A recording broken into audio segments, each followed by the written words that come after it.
اے لوگو، اے انسانوں، اگر تم میری نعمتوں کا شکر کرو گے، اگر تم میری نعمتوں کی قدر کرو گے، شکر کے جذبات تمہاری طبیعت میں رہیں گے تو میں اور تم پر نعمتوں کی بارش کر دوں گا۔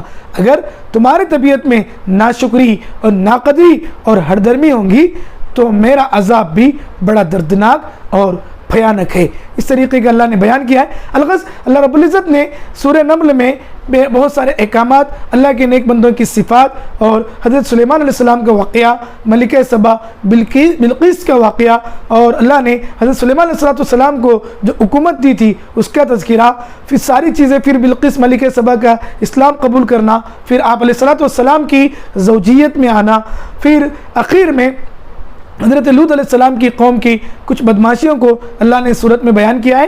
نیز اللہ نے اپنی قدرت کے عجائب، اپنی قدرت کے مظاہر، اپنی قدرت کی نشانیاں، اپنی قدرت کی علامتیں، امن خلق السماوات والارض وانزل لكم من السماء ماء فانبتنا به حدائق ذات بهجة ما كان لكم ان تنبتوا شجرها أإله مع الله بل هم قوم يعدلون۔ اللہ کہہ رہے ہیں کون ہے وہ جس نے آسمانوں کو بنایا، زمین کو بنایا، بارش کو برسایا، زمین سے زمین کی نباتات کو اگایا، تمہارے لیے قسم قسم کے میوے، نعمتیں، پھل فروٹ، ساری غذائیں پیدا کیا، وہ کون ہے؟ کیا اللہ کے علاوہ پھر بھی تم لوگ کسی اور کو معبود بناتے ہو؟ کیا اللہ کا کسی اور کو پارٹنر قرار دیتے ہو؟ کیا اللہ کا تم کسی اور کو شریک قرار دیتے ہو؟ امن جعل الارض قرارا وجعل خلالها انہارا وجعل لها رواسیا وجعل بین البحرین حاجزا الہ مع اللہ بل اکثرهم لا یعلمون۔ کون ہے وہ جس نے زمین کو قرار بخشا، زمین کو ایک ٹھہراؤ کی اور چماؤ کی حالت میں رکھ دیا، اور اس کے اندر تمہارے فائدے کے لیے، تمہارے استعمال کے لیے، تمہارے درمیان نہروں کو پیدا کیا کہ تم لوگ سرسبز اور شادابی پیدا کرو اور خوشحالی پیدا کرو، اچھے گارڈنوں میں، اچھے باغات میں تفریح کرو۔ یہ زمین کے درمیان نہروں کو پھیلانے والا، زمین کو قرار بخشنے والا، زمین کو پیدا کرنے والا کون ہے؟ کیا پھر بھی تم اس کے باوجود بھی تم اللہ کی باتوں، اللہ کے علاوہ کسی اور کو شریک ٹھہراتے ہو؟ ہاں تم میں سے اکثر لوگ، بہت سارے لوگ اللہ کی نعمتوں کے، اللہ کے احسانات کے، اللہ کے انعامات کے ناشکرے اور ناقدرے اور نکمے۔ ایسا نہیں ہونا چاہیے۔ پھر اس کے بعد امن یجیب المضطر اذا دعاہ ویکشف السوء ویجعلکم خلفاء الارض۔ کون ہے جو مصیبت زدہ کی، پریشان آل کی، دکھ میں بھرے دکھڑے سنانے والے کے دکھڑوں کی سننے والوں کی سنتا ہے اور تمہاری دعاؤں کی لاج رکھ لیتا ہے؟ وہ اللہ ہی ہے۔ پھر بھی تم اس کے علاوہ کسی اور کو معبود بناتے ہو۔ اس کو اللہ تبارک و تعالیٰ نے بیان کیا ہے۔ پھر اس کے بعد یہ ساری چیزیں، یہ قدرت کے سارے مظاہر، قدرت کی ساری نعمتیں، قدرت کی ساری علامتیں، قدرت کی ساری نشانیاں بیان کرنے کے بعد اللہ رب العزت نے کافروں کی ناشکری اور ان کی ہردرمی اور ان کی سرشت میں ہی جو خباثت اور کمینہ پن تھا اس کو بیان کیا ہے۔ اس کے بعد میں اللہ رب العزت پیارے حبیب صلی اللہ علیہ وسلم سے ارشاد فرما رہے ہیں انک لا تسمع الموتى ولا تسمع الصم الدعاء اذا ولوا مدبرین وما انت بهاد العمي عن ضلالتهم ان تسمع الا من يؤمن بآياتنا فهم مسلمون۔ اللہ کہتے ہیں اے میرے پیارے حبیب صلی اللہ علیہ وسلم، آپ اس شخص کو راہ راست پر نہیں لا سکتے جس کا دل اندھا ہو، اس شخص کو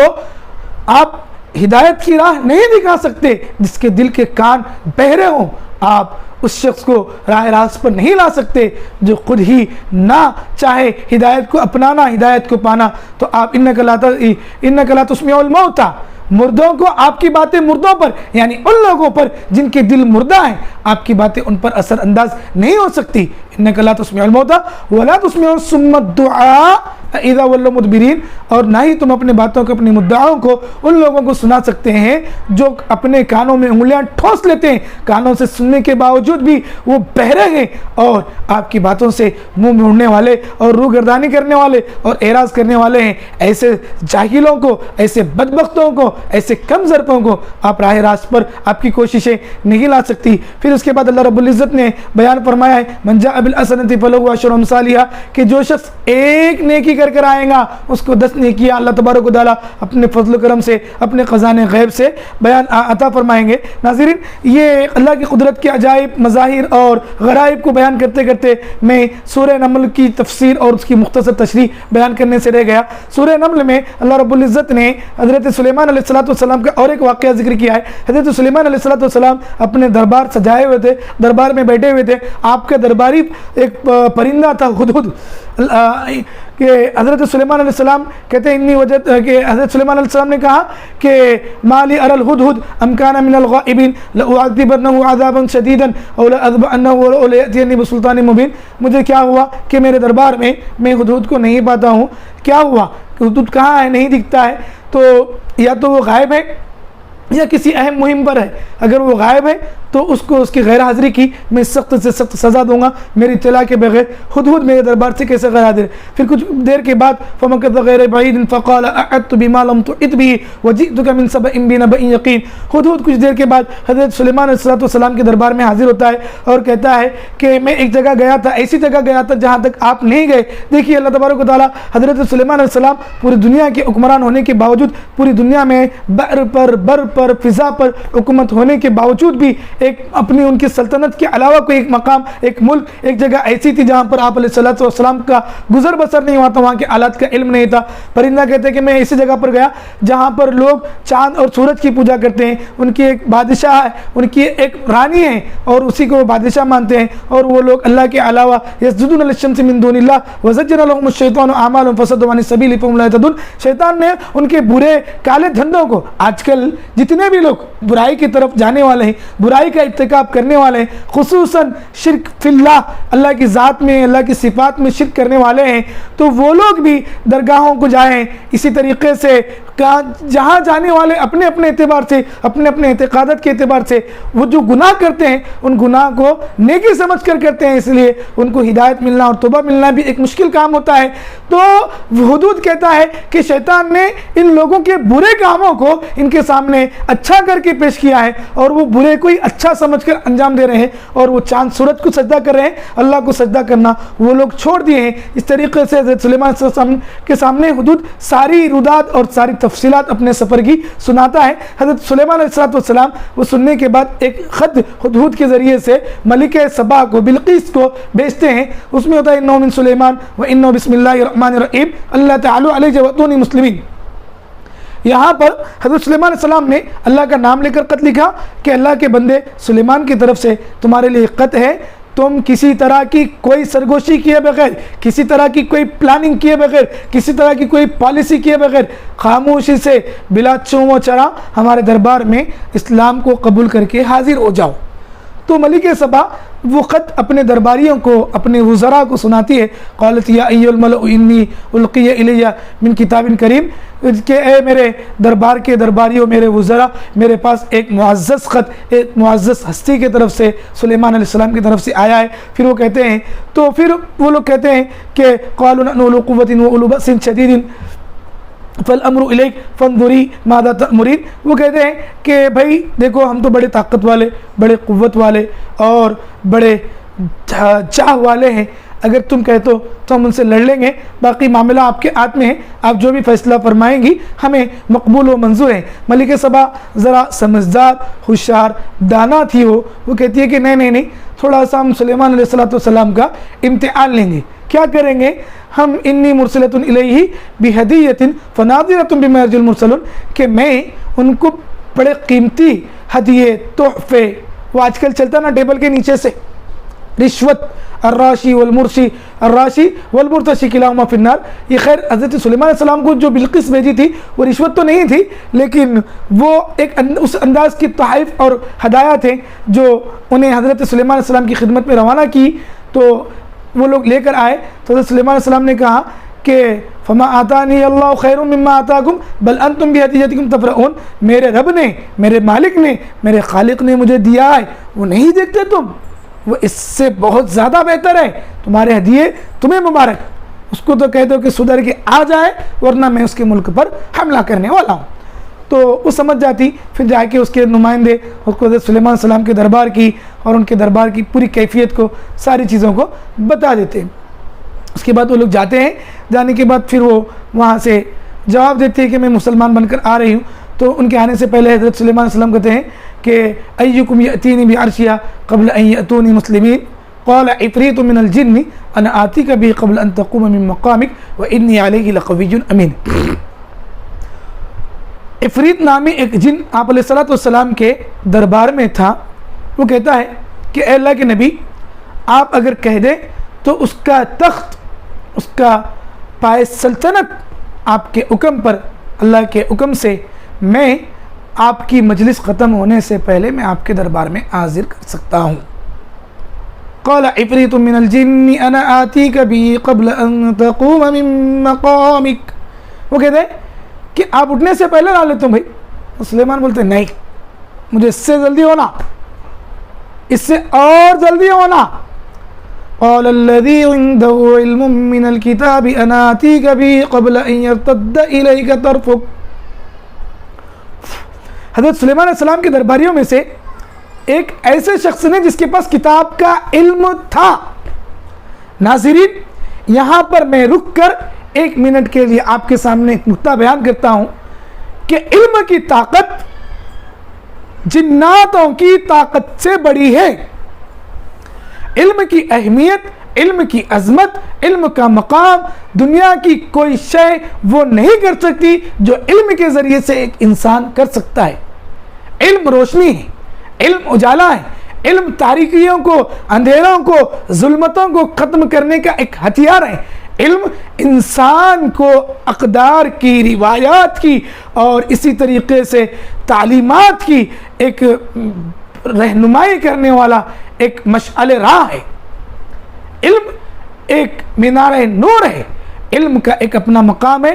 حضرت سلیمان علیہ السلام کے دربار میں ایک پاورفل جن کہتا ہے کہ میں آپ کے اٹھنے سے پہلے اس کے تخت کو آپ کے دربار میں حاضر کر دوں گا، لیکن ایک علم والا انسان کہتا ہے کہ میں آپ کے پلک جھپکنے کے برابر۔ ملک سبا کہاں تھا؟ حضرت سلیمان علیہ السلام کا تخت کہاں تھا؟ ہزاروں میل کی دوری۔ اور ایک بادشاہ کا تخت کیسا ہوتا ہے، اس کا محل کیسا ہوتا ہے، وہ کتنا مضبوط ہوتا ہے، اور اس کو پلک جھپکنے کے برابر وقت میں حاضر کرنے کا دعویٰ ایک صاحب علم کر رہا ہے۔ ناظرین، اس لیے ہمیں چاہیے کہ ہم علم حاصل کریں۔ علم چاہے دینی علم ہو، علم چاہے دنیاوی علم ہو، علم چاہے جس فیلڈ کا بھی علم ہو، وہ علم کو حاصل کریں، ترقی کی راہیں ہموار کریں، طے کریں، ترقی کے اعلیٰ سے اعلیٰ مراحل پر ہم گزر کر اعلیٰ سے اعلیٰ مناصب پر پہنچیں۔ ہمیں یہ ترقیاں مبارک ہو، لیکن یہ ان لوگوں کے لیے جو محنت کرنے والے اور جد و جہد کرنے والے، کوششیں کرنے والے، ان لوگوں کے لیے۔ میں عرض یہ کر رہا تھا کہ وہ انسان نے کہا کہ آپ کے پلک جھپکنے کے برابر دیر میں آپ کے سامنے، اور حضرت فلما رآہ مستقرا عنده قال هذا من فضل ربی، واقعتاً اس بندے خدا نے جس کو خدا نے علم کتاب دے رکھا تھا، حضرت سلیمان آنکھ بند کر کے کھلنے کی اتنی دیر میں ملکہ سبا کا تخت لا کر آپ کے دربار میں حاضر کر دیا۔ آپ علیہ الصلوۃ والسلام نے وہ دیکھ کر کہا قال هذا من فضل ربی، یہ تو میرے رب کا فضل ہے، میں ہوتا تو کیا کہتا، آپ ہوتے تو کیا کہتے، میں نے کرایا، میرے سے ہوا، میرے پاور سے ہوا، میرے تعلقات سے ہوا، میری اسٹریٹجی سے ہوا۔ ہم اپنے آپ کو، اپنی اوقات کو، اللہ کی ذات کو، اللہ کی مخلوقات کو بہت جلد بھول جاتے ہیں۔ ناظرین، ہم چاہے جن حالات میں بھی ہوں اپنے رب کے فضل کو اور اپنے رب کی نعمتوں کو اپنے سامنے ملعود رکھیں۔ دیکھیے سلیمان علیہ السلام کر رہے ہیں قال هذا من فضل ربی۔ چلتے چلتے تفریح کے لیے ایک لطیفہ سناتا ہوں کہ ایک شخص نے خوب حرام کی دولت کمایا، اتنی دولت جس کی انتہا نہیں، پھر اپنے خزانے پر لکھ کر لگایا هذا من فضل ربی۔ کچھ ایسے ہی ہوتا ہے آج کل، اپنے گاڑیوں پر، اپنے گھروں پر، اپنے محلات پر، اپنے کوٹھیوں پر، اپنے بغلوں پر، اگر ہم نے اپنے پسینے سے، اپنے خون سے بنایا ہے تو قابل سر مبارکباد ہے، لیکن لپا ڈپی کر کے، لپڑے دھپڑے کر کے، لوگوں کے حقوق دبا کے، لوگوں کے حق مار کے، کسی کا حق دبا کر اگر ہم نے یہ اگر کیا ہے تو یہ اس لطیفے کا اگلا حصہ سنیے۔ اس کے سارے سامان کو، ساری تجوری کو ایک چور لیا، ڈاکو، اس سے ڈکٹیٹرشپ کر لیا، کر لینے کے بعد وہاں پر اتنا ہی بڑا ان اللہ مع الصابرین کا ایک پرچہ اور بورڈ لا کے لگا دیا اور چل دیا۔ قال هذا من فضل ربی لگایا تھا کہ یہ میرے رب کا فضل ہے.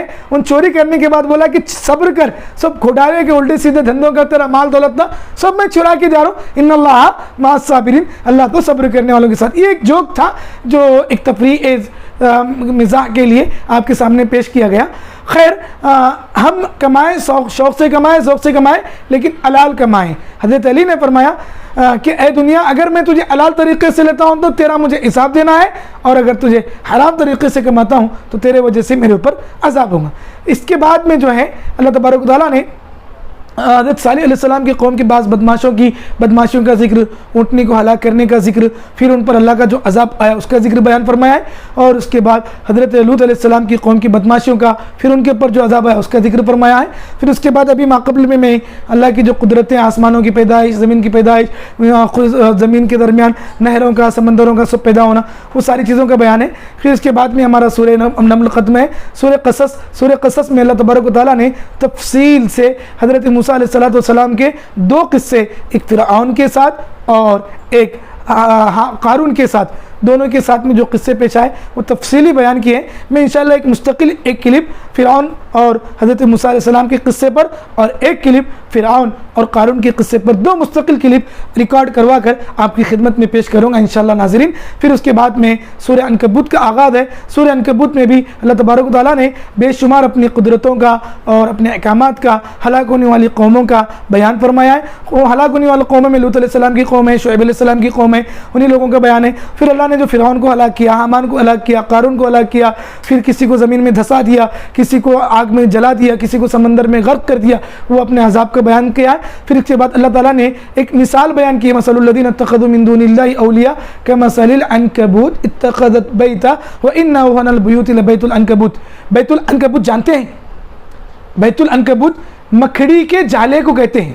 اللہ تعالیٰ ایک مثال بیان فرما رہے ہیں کہ جو لوگ اللہ کی ذات میں, اللہ کی صفات میں کسی کو شریک کرتے ہیں, ان کی مثال, ان کے اعتقاد کی مثال, ان کے اعمال کی مثال, ان کی زندگی کی مثال, ان کے حرکات اور سکنات کی مثال, ان کی حیات اور کیفیات کی مثال اس مکھڑی کے گھر کی طرح ہے جس کو ایک مکھڑی نے بنا لیا, مکھڑی کا جالا جس کی کوئی حیثیت نہیں, جس کی کوئی حقیقت نہیں, اور یوں ایک بس ایک ہوا کے جھونکے میں ٹوٹ جاتا ہے. تو ان کے اعتقادات کا بھی وہی حال ہے. اللہ رب العزت کہہ رہے ہیں وَتِلْكَ الْأَمْثَالُ نَضْرِبُهَا لِلنَّاسِ وَمَا يَعْقِلُهَا إِلَّا الْعَالِمُونَ. یہ مثالیں جو ہے اللہ تعالیٰ لوگوں کو سمجھنے کے لیے, لوگوں کو راہ راست پر آنے کے لیے بیان کرتے ہیں. اس کے باوجود بھی لوگ ان باتوں کو نہیں سمجھتے, صرف ان لوگوں کے جو تھوڑی بہت سمجھ بوجھ رکھنے والے ہیں. پھر اس کے بعد اللہ تعالیٰ کہتے ہیں کہ یہ نشانیاں, یہ عبرتیں, یہ مثالیں صرف اہل ایمان کے ہی کام میں اور فائدے میں آتی ہیں. اس کے بعد میں 20ویں پارے کا اختتام ہے.